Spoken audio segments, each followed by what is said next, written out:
Hi everybody, and welcome back to another What's for Dinner video. In this video I have all casseroles for you, and if you're looking for a good one for fall, you've come to the right place.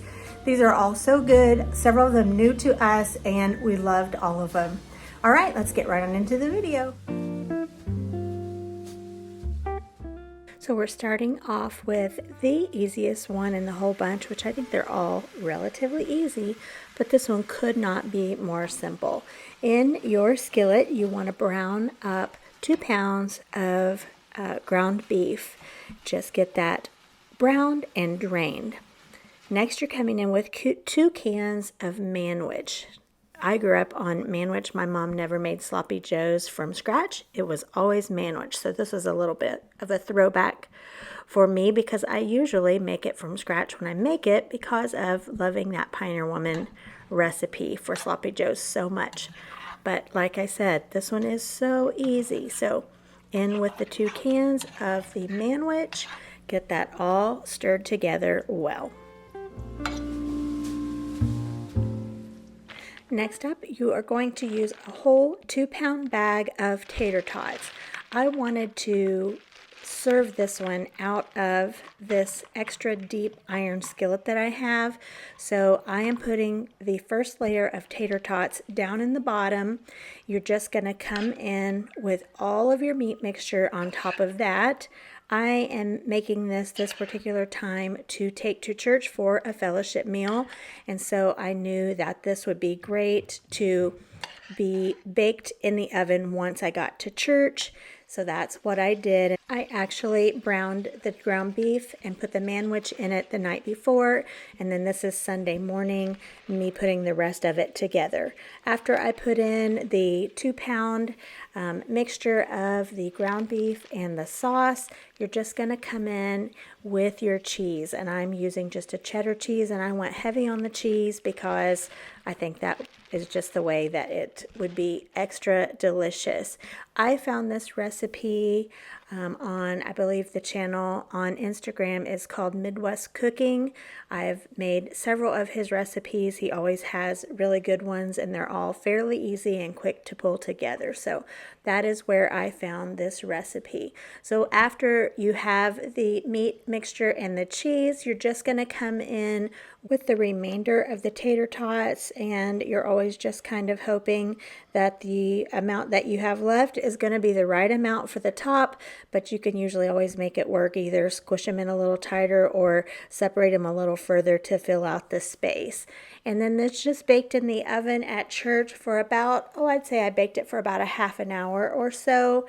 I will put a link to the Instagram reel where I found this, or if I can find this exact recipe online, maybe he has a website or something like that, I will put the recipe down below. But again, so quick and easy to make, and this is just, it was just a crowd pleaser. I think something like this, sloppy joes, they're just fun to eat already, and so this just gives a whole new spin on the classic sloppy joe.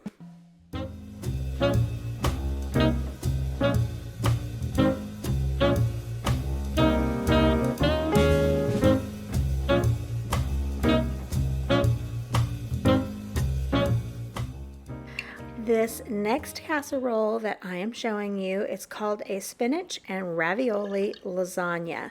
This is from Betty Crocker. It is a Betty Crocker recipe, and I will have it linked down below. So it starts off with a jar of Alfredo sauce. This was a 15-ounce or around about that amount jar of Alfredo sauce.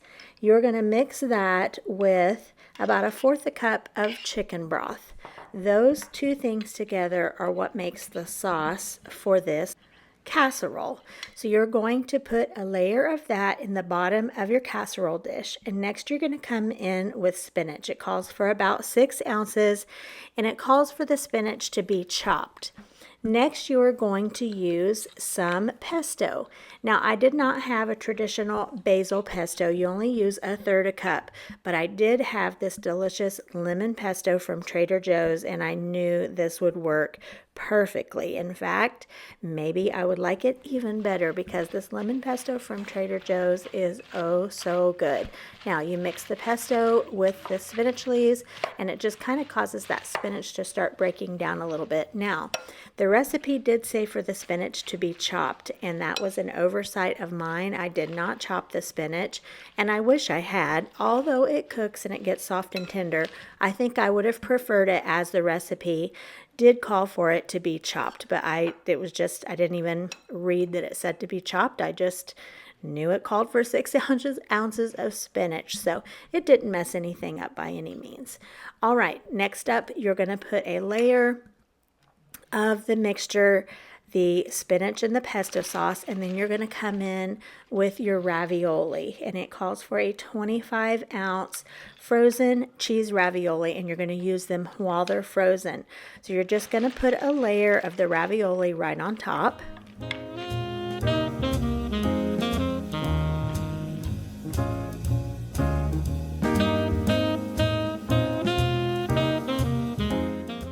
And you just pour on the sauce and then repeat the layers. And then your final layer there on top will be the sauce that goes in the oven. 375 is what the recipe says, for about a half an hour. You pull that out when your time is up. You're going to top it with your shredded mozzarella cheese, Parmesan cheese, Italian cheese, whatever you have. Top it with that, and it does say to sprinkle with a little bit of paprika and or basil. So I did not have basil. I usually never have basil. I usually have like an Italian blend, which works great. But I did sprinkle with paprika and some parsley. And then that goes back in the oven for about 5 minutes to melt the cheese.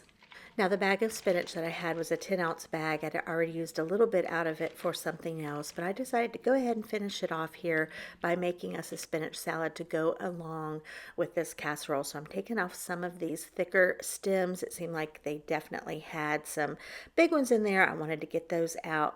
And so yeah, I looked up like a traditional spinach salad, and here's what I came up with. I'm going to add to our salad here just one boiled egg cut up on top. I'm going to add some rings of onion to it, and then on my stovetop I'm going to make a little salad dressing. I saw one that was from scratch and I decided to not go that route, but I'm going to use this Tuscan House Italian. I had just enough in here, and the recipe that I saw included bacon grease, and so I always have bacon grease. Now it was like a hot bacon Italian dressing type of scenario. So I'm just kind of improvising and doing my own little concoction here. I put that on top of the green, added some fresh Parmesan cheese and some croutons. This salad was so delicious, a great accompaniment to this casserole. I also decided to use a piece of naan bread. I had one piece left that needed to be used, and I'm just coming up with this, just off the top of my head. So I decided to butter that and put a little garlic powder on it. I'm going to put that in my air fryer just to warm it and crisp it a little bit. Top it with cheese, and honestly, this could have been a meal by itself. It was so good and flavorful. Oh yeah, I added a little bit of this special Italian seasoning that I've been using from time to time. It's really, really good. That gave it some great flavor as well.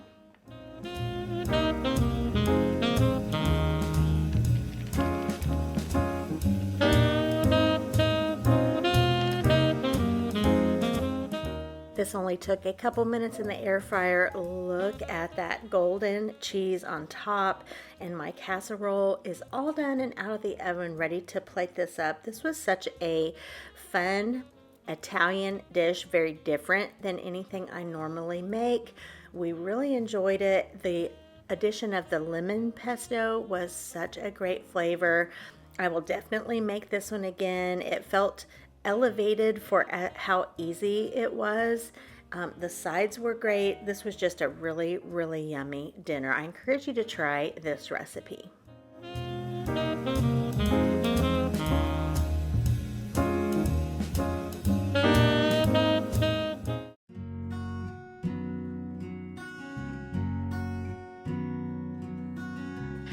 Okay, I am trying a new recipe, a casserole recipe tonight. It starts off with shredded chicken. This is about 3 cups. Now the recipe I'm following, she uses canned chicken, and that's just fine. You could do that too, but I cooked up a bunch of chicken and shredded it yesterday for various recipes, and this is what I'm gonna use today. So to this 3 cups of chicken, it calls for 1 can of cream of chicken soup, and I'm gonna change it up just a little bit and use this spicy buffalo style cream of chicken soup. I think that's gonna be really good in there. I'm gonna add a little bit of salt and garlic, probably just a little bit of parsley, and it takes a 1/2 cup of sour cream, and on top you do a cracker butter mixture. I think this is gonna be a good chicken casserole. Let's get into it. All right, let's add in the 1/2 cup of sour cream. Next, we're gonna go in with this buffalo cream of chicken. When I bought this, I had no idea what I would use it for, and I've had it in my pantry for a good while.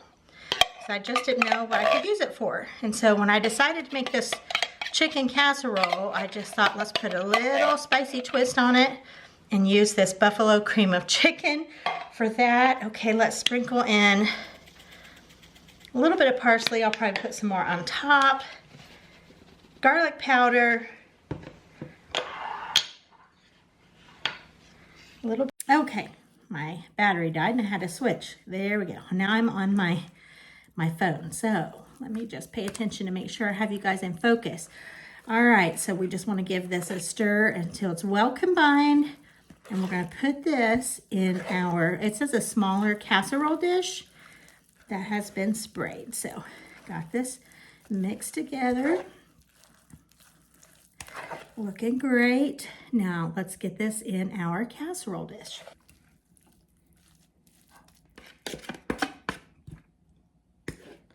Of course, the recipe said that she used canned chicken. You can use, this is boneless, skinless chicken breast that I cooked and shredded. I'm sure you could do rotisserie. That would be wonderful as well. Okay, I think I picked the right size casserole dish. Looking good. All right, I've crushed up my Ritz crackers here, and I've got them now in this stick of butter that I've melted. We're just going to give that a toss. Get all of these crackers coated in butter pretty well. I love a good Ritz cracker topping on anything I've ever had it on. I love it. If I see it in the recipe, I know I'm gonna probably love it. Okay, perfect. Let's get this topped with these cracker crumbs. And we'll put these as evenly as we can across the top. Now, I will link this recipe below. She said this is sort of a half recipe that she makes for just her and her husband when it's just the 2 of them there and they don't want such a big amount. That's what size this is. So, like I said, I'll have the recipe linked down below for you. And then anything just looks elevated a little bit when you put some green on the top. Love that. Okay, here we go, you guys. This was so quick since I already had that chicken shredded. And of course, if you just use canned chicken, that would be so quick. I'm excited to see how this tastes. We're gonna get in the oven, 350. I think it said 35 to 40 minutes. Have you guys ever had Shelly beans? I'm sure you probably have, but the only place I can get these around here is Walmart. And sometimes if I'm in there shopping and I'm going down the aisles just browsing, one of those Walmart trips where you just go in and look around, see what maybe looks good, what's different, whatever. That's when sometimes I see things that I've forgotten about. So the last time I was in there, I grabbed a couple of these cans of Shelly beans. I love these. My mother-in-law makes these often. I didn't grow up having these necessarily. My mom, my dad grew white half runners and then sometimes Blue Lake, and my mom always canned green beans. so we mostly had canned garden green beans. But these jelly beans are so good, and my dad never grew anything like this in his garden. So just all this to say, if you've never had these are really good. Like I said, I can find them at Walmart. Probably in the South, you could probably find them a lot more readily than we can here in Indiana. But these are really good. If you haven't, give them a try. And if you do, tell me down in the comments if you make these. Jelly beans. Here's what they look like. They've got the bean, the dark bean in there. They're really, really good. I will season these up with a little bit of garlic, probably a little bit of black pepper, and a little bit of chicken bouillon, the powder, and let these cook. All right, you guys, here it is out of the oven, all golden and toasty on top. We really loved this recipe, my husband James especially, and I would say a chicken casserole or something like that maybe would be not what he would lean to every time. He really liked this, and we really liked that it had that buffalo cream of chicken soup in it. Gave it a nice little kick. I had some mashed potatoes to go along with it, those jelly beans I showed you, and my mother-in-law had made some macaroni and tomato and had sent over, and we had that along with it. This was really good. Give this one a try. If you want to try that buffalo cream of chicken, this is perfect for it.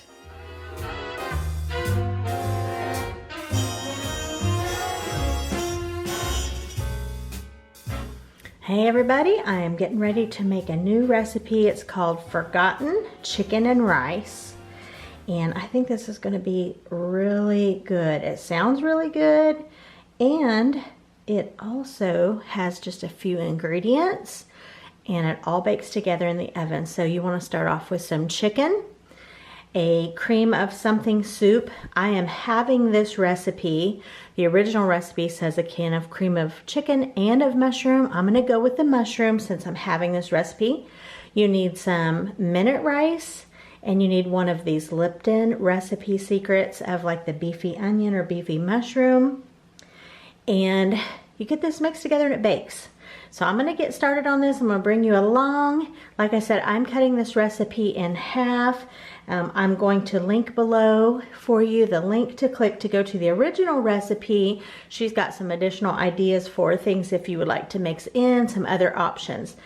But this is the original recipe, and I just think it's going to be delicious and so few ingredients. So let's get started. Okay, I'm going to be using my Pampered Chef Rock Crock. And like I said, I'm cutting my recipe in half. So I'm going to be using 1 cup of uncooked minute rice. I'm going to go in with my 1 can of cream of mushroom soup.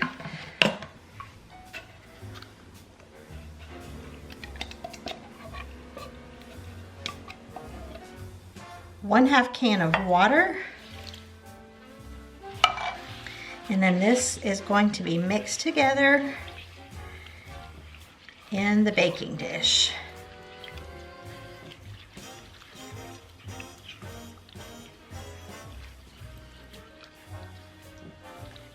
Next up, I'm going to nestle these boneless, skinless chicken thighs down in here. I'm going to do 3. I planned on just doing 2, but I think I'm going to go ahead and do 3.